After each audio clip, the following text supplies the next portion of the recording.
Divine Godlike के साथ करना चाहती है ओमेगा, वो पीछे निकल गए, उनको भी पता है बैक साइड पर एक आख प्लेयर होने की संभावना है थोड़ी ज्यादा। वो फाइट के अंदर गए स्पावर, उन्होंने ओमेगा को डाउन कर दिया, पर स्पावर वो खुद भी डाउन हो गए। मान्या वो भी यहाँ पर डाउन हो चुके हैं। एडमिन और सॉम में 2 खिलाड़ी बचते, पर डिवाइन उनका रन इस मुकाबले में समाप्त किया है टीम गॉडलाइक ने। 3 फिनिशेस फिर भी डिवाइन गेमिंग निकाल कर गए और 12 मुकाबलों के अंदर 130 का विशाल आंकड़ा खड़ा किया है उस टीम ने। अब बस देखना ये कि जेनेसिस कितने ज्यादा पॉइंट्स लेके जा सकती है। विक्टोरियस सिमस गॉडलाइक क्या वो उस गैप को थोड़ा और कम करने की कोशिश कर सकते हैं? अभी भी सर्कल का एक अच्छा हिस्सा वो टीम सोल के पास मौजूद है। 8-बिट वो भी जोन के अंदर मौजूद। Gods rain edge to edge उनका गेम प्ले आता हुआ जोकर, उन्होंने हंटर्स को डाउन किया। मैं इसी चीज की बात कर रहा था कि डिवाइन भले अर्ली ऑन एलिमिनेट हो जाए, पर उनके नीचे जो टीम्स है उनको ज्यादा बेहतर खेलना है। वो 40 के पॉइंट के डिफरेंस को आपको 20 तक लाना है, 25 तक लाना है। वो करने में कामयाबी अभी तक हासिल नहीं की है टीम्स ने। वाइपर उनका पलटवार, आरू वो डाउन, विज़गॉड एचपी उनकी कम, पर नॉक को निकाल नहीं पाए। एकेओपी बहुत ओपन एरियाज में वाइपर, उन्होंने एकेओपी को डाउन किया और ओरंगुटान अब लगता नहीं कि टीम सोल के आगे वो निकलने वाले, एटलीस्ट इस मुकाबले के अंत तक तो बिल्कुल नहीं। जहां विज़गॉड एचपी उनकी वैसे भी बहुत कम थी और जोकर मुश्किल हुई नहीं, यूएमपी के साथ ही विज़गॉड को एलिमिनेट किया टीम सोल 4 फिनिशेस के साथ। पर अगर कोई अगली टीम है जो वो आंकड़े को थोड़ा कम कर सकती है तो वो विक्टोरियस सिमस रहने वाली है, क्योंकि चारों प्लेयर्स उनके इस मुकाबले के अंदर मौजूद है। जेनेसिस वो अपने 2 प्लेयर्स के साथ, गॉडलाइक उनको भी स्पॉट किया गया। एडमिनो वो सामने की साइड पर स्मोक किया गया गाड़ी। एस्पावर क्या वो पीछे लेकर जाने वाले, पर एडमिनो वो फंस गए।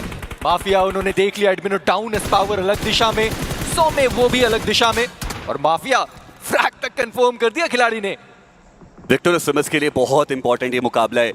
चारों प्लेयर्स उनके सर्वाइव कर रहे हैं। आप सोचिए अगर यहाँ पर ये चिकन डिनर कन्वर्जन आता है तो ही वो एक होप जो है वो बरकरार रहेगी। हालांकि कल का दिन भी बहुत लंबा है, 6 मुकाबले, कुछ भी हो सकता है, मगर डे एंड पे वो पॉइंट डिफरेंस एक प्रेशर भी ऐड करता है, वो एक डेस्परेशन ऐड करता है, और वो बिल्कुल भी नहीं चाहेंगे विक्टोरियस सिमस। जेनेसिस 2 प्लेयर्स के साथ मौजूद है, 90 तक उनका आंकड़ा पहुंचा, पर अभी भी जो पोजीशन है उनकी वो काफी ज्यादा वल्नरेबल, बिल्कुल एज पे वो दोनों ही खिलाड़ी शेष। जहां पर गॉड्स रेन, मैं तो उनको देख रहा हूं कि नियो को पीछे छोड़ रखा है। टीम तामलास के एम गॉड अभी भी बचे इस मैच के अंदर। चलिए कम से कम यहां से एक प्लेसमेंट पॉइंट तो वो खिलाड़ी लेकर जाएगा अपनी टीम के लिए। क्या पता अगला जो शिकार है वो नियो का कर लें, क्योंकि नियो सच में अपनी टीम से बहुत पीछे। जेनेसिस के दोनों प्लेयर्स एजेस पर, टीम गॉडलाइक दोनों प्लेयर्स एजेस पर, टीम सोल कंपाउंड का एरिया उनके पास है। नेबुला दोनों प्लेयर्स के बीच में स्प्लिट बहुत बड़ा, और 2 ही प्लेयर हैं, अभी तक एक भी फ्रैग नहीं निकाला। विक्टोरियस सिमस की चारों प्लेयर्स की पोजीशनिंग टीम सोल को पता है, और ये बेहतर बात है उनके लिए। हालांकि जो थ्रोएबल्स की थोड़ी कमी है वो जरूर टीम सोल के खेमे में देखने को मिल रही है। जोन का अगला शिफ्ट वो बहुत ज्यादा अहमियत रखता है। कौन सी टीम्स को थोड़ा और आगे बढ़ना पड़ेगा, पुश करना पड़ेगा, अपने कंफर्टेबल जोन से बाहर निकलना पड़ेगा, वो देखने वाली बात रहेगी। और ये लीजिए जोन का शिफ्ट आया और लगभग सारी ही टीम्स की मुश्किलें बढ़ी है। 8-बिट के पास तो तब भी वो हार्ड कवर कंपाउंड रहेगा। नेबुला उनको भी आगे बढ़ना है, गॉडलाइक को आगे बढ़ना है, विक्टोरियस सिमस को आगे बढ़ना है। मुश्किल ये सर्कल, और गॉड्स रेन की नियो वो तो एक अलग एंगल पे है। एम गॉड क्या वो कुछ सरप्राइज दे सकते हैं, वो भी देखने वाली बात। पर गॉड्स रेन के पास रिच का कवर बहुत बढ़िया है, एक डिप भी मौजूद है। तीनों प्लेयर्स आराम से वहां पर रुक सकते हैं, ये जानते हुए कि जो उनके सामने टीम थी विक्टोरियस सिमस, अभी एक प्लेयर है जो गाड़ी लेकर नीचे गया, और ओवेस वो तो जोन के अंदर पहुंच भी चुके हैं। बाकी जो 3 प्लेयर्स हैं अभी भी जोन के अंदर जाना बाकी रहेगा। पर टीम जेनेसिस सबसे बड़ी चुनौती और सबसे पहली चुनौती जोन की उन्हीं के लिए आने वाली है। फ्यूरी थोड़े बहुत स्मोक्स करने वाले हैं, देखना यही कि टीम सोल क्या इस आते हुए पुश के लिए वो तैयार है। वाइपर गाड़ी वैसे भी डैमेज हो चुकी है, ज्यादा बुलेट्स वहां पर लगेंगे नहीं। जी हाँ, टीम सोल वो तैयार है। वाइपर डैमेज उन्हें भी बहुत दिया गया, और फाइनल बुलेट वहां पर वो कनेक्ट हुआ। जी नहीं, वो एक्वोनॉक्स हैं जो वाइपर का फ्रैग लेकर गए। पर पिछले मैच में जोकर शानदार खेल कर गया था खिलाड़ी, इस मैच में भी 3 फिनिशेस निकाल चुके हैं। और देखिए मौका तो टीम सोल के पास भी पूरा है ना कि वो उस पॉइंट गैप को जितना बड़ा कर पाए उतना करें। ओरंगुटान उनका समापन हो गया इस मुकाबले से, सिर्फ 3 फिनिशेस वो लेकर के गए थे। पर दूसरी तरफ टीम गॉडलाइक उन्होंने सीधे पुश कर दिया सेंटर पे। फीनिक्स जो वहां पर मौजूद थे उनका समापन हुआ है, और अब टीम गॉडलाइक उनके पास भी वो एक डिप का एरिया आया जरूर है। सौम्य उस शैक के अंदर वो गए और वहां पर थोड़ा सेफ वो अपने आप को जरूर महसूस करेंगे। हालांकि ग्रेनेड्स अभी भी वहां पर जा सकते हैं। दूसरी तरफ विक्टोरियस स्विमर्स वो सीधे आगे चले गए गॉड्स रेन के, वो बहुत ज्यादा नजदीक, और गॉड्स रेन एक एक करके वो प्लेयर्स को पनिश करते हुए डेल्टा पीजी वो भी आगे, और विक्टोरियस स्विमर्स का समापन इस मुकाबले से। पहले और दूसरे पायदान के बीच में अभी के लिए 39 पॉइंट्स का गैप। ये बहुत बड़ा गैप है। अब तो गॉड लाइक ही है, या फिर आप कहें गॉड्स रेन, क्योंकि चारों प्लेयर्स के साथ है और 12 टोटल फिनिशेस निकाले इस मिरामार के अंदर। पर चलिए, मैं गॉड्स रेन की बात कर ही रहा था कि एम गॉड वो जो पीछे बैठा हुआ था खिलाड़ी, उन्होंने इक्विनॉक्स को डाउन कर दिया और इक्विनॉक्स का फ्रैग तक एम गॉड यहां पर निकाल चुके हैं। जहां पर इस टीम के पास एक भी प्लेसमेंट पॉइंट नहीं आने वाला था, वहां शायद ये अब 3 प्लेसमेंट पॉइंट लेकर जाएं।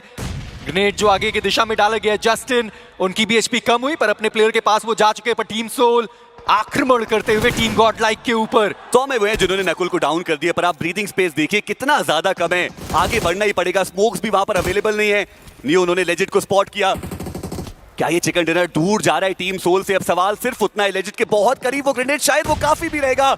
जी नहीं, रिपोजिशन किया, वो रिच पे लग करके आया। ये ग्रेनेड क्या वो काफी रहेगा? साइडलाइन से जो शॉट्स है वो भी उनके ऊपर आते हुए पिन हो चुके हैं लेजिट। मल्टीपल ग्रेनेड्स करने की कोशिश, और 100 में उन्होंने जस्टिन को भी डाउन किया है।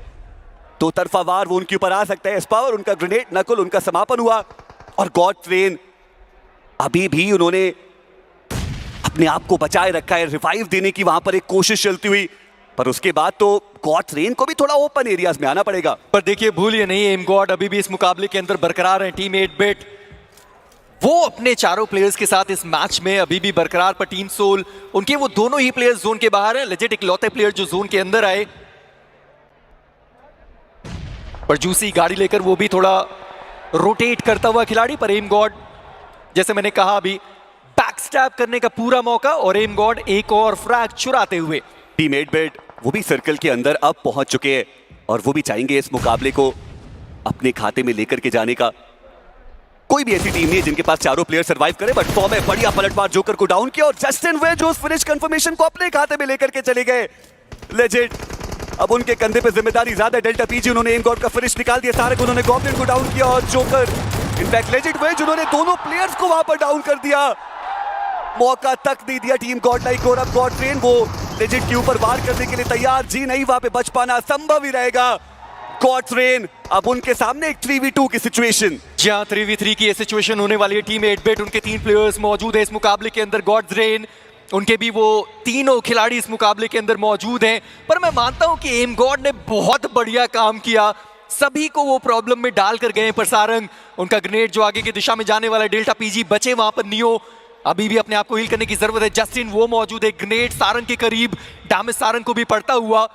पर ऐसा लगता है कि इस जोन के अंदर टीम 8-बिट स्पेस उनके पास ज्यादा है, क्योंकि गॉड्स रेन वो थोड़ा डाउन रिच पर फंसे हुए। और अगर आप इस फाइनल जोन का सेंटर ऑफ सर्कल देखते हैं, 8-बिट थोड़ा ज्यादा फायदा है उनका।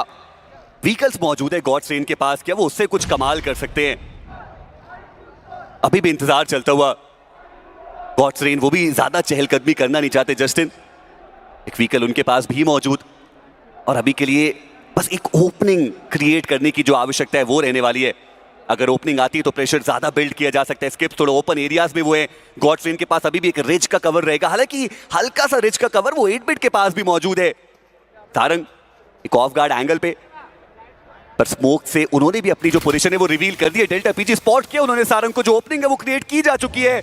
और अब बारी है व्हीकल लेकर के जो बाकी के प्लेयर्स हैं उनको डिस्ट्रैक्ट करने की। जी हाँ, डिस्ट्रैक्शन अभी तक तो बढ़िया तरीके से काम में आया है। पर जस्टिन वो आगे बढ़े, पर जस्टिन वो यहाँ पर डाउन हो गए। शायद वो फ्रैग को कंफर्म करने की कोशिश करने वाले थे, पर नियो एंड डेल्टा पीजी दोनों प्लेयर्स आगे बढ़ चुके हैं। शुभ डैमेज उनको बहुत ज्यादा पड़ा है। डेल्टा पीजी P90 के साथ उस प्लेयर ने दोनों प्लेयर्स को एलिमिनेट किया है। एंड गॉड्स रेन इस मिरामार के अंदर रेन सुप्रीम